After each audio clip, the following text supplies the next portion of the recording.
Hello नमस्कार friends, हमारे channel में आपका स्वागत। हम आपको एक और बहुत ही महत्वपूर्ण वीडियो दिखाने वाले हैं अतिथि शिक्षकों के नियमितीकरण को लेकर।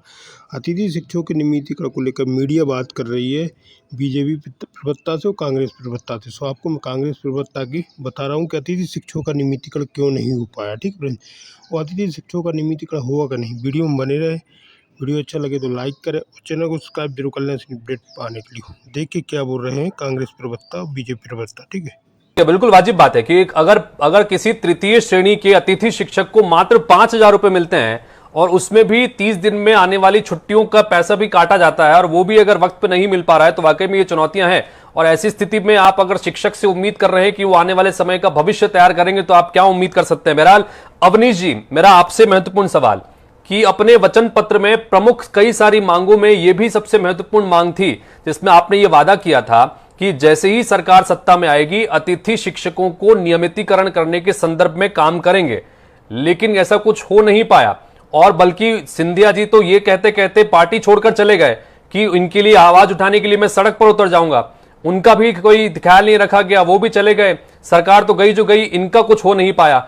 आपको लगता है कि जो अवधि थी उस वक्त में इनके बारे में सोचा जाना चाहिए था? बिल्कुल हम लोगों ने बकायदा वो प्रयास किए, हमने काम किए अतिथि। और जहां तक बात सिंधिया जी की है, तो हितेश जी मैं आपको बताऊं, अब सड़क पर क्यों नहीं उतर रहे हैं ये सिंधिया जी। देखिए, अतिथि शिक्षकों का बहाना लेकर उन्होंने पार्टी छोड़ी है। उनको कहीं कोई अतिथि शिक्षकों से, अरे साहब जो कभी मिले ना हो अतिथि शिक्षकों से, जिनके महल के दरवाजे आम जनता के लिए बंद रहते हों, वो कहां इनके लिए सड़क पर उतरेंगे। और सबसे बड़ी बात, हम बकायदा इस बात को मानते हैं कि हमको, देखिए, बहुत कम से 15 महीने में 3 महीने तो आदर्श आचार संहिता के चले गए, 3.5 महीने लोकसभा चुनाव के।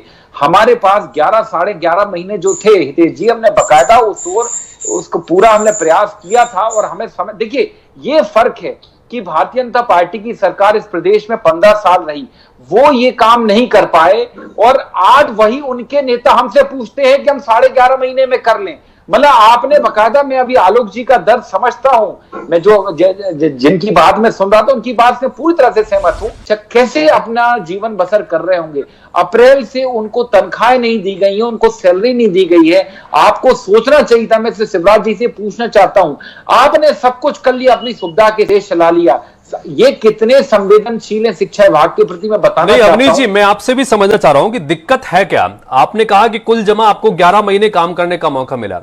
क्या ये मुद्दा इतना गंभीर है, इतना महत्वपूर्ण है, या इतना ये पेचीदा है कि 11 महीने की जो अवधि है वो भी कम लगती है कि इनके नियमितीकरण करने संबंधी इसमें दिक्कतें कहां हैं, पेचीदगियां क्या है? यही सवाल मेरा विकास जी से भी होगा, अगर आप जवाब दे दें उसके बाद। जी एक बात बताऊं, हम लोगों ने बकायदा कई बार थी शिक्षकों के जो दल रहता है, उनका मंडल रहता है, प्रतिनिधिमंडल, कई बार चर्चा हुई और हम उस तरफ बढ़ रहे थे।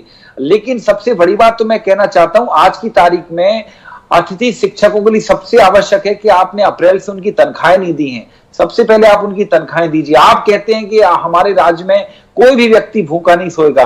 अभी मैं सुन रहा था अखिलेश जी, कई सारे शिक्षकों ने, बेचारों ने आत्महत्याएं कर ली हैं। सही बात है, आपने क्या किया है? आप पहले भी 15 साल रहे हो, अभी फिर 6 हैं। और कहां है सिंधिया जी? सड़क पर उतरने की बात करते थे सिंधिया जी, सड़क पर उतरने की बात शिक्षकों के लिए नहीं करते थे, वो अपने राज्यसभा चुनाव जीतने के लिए। और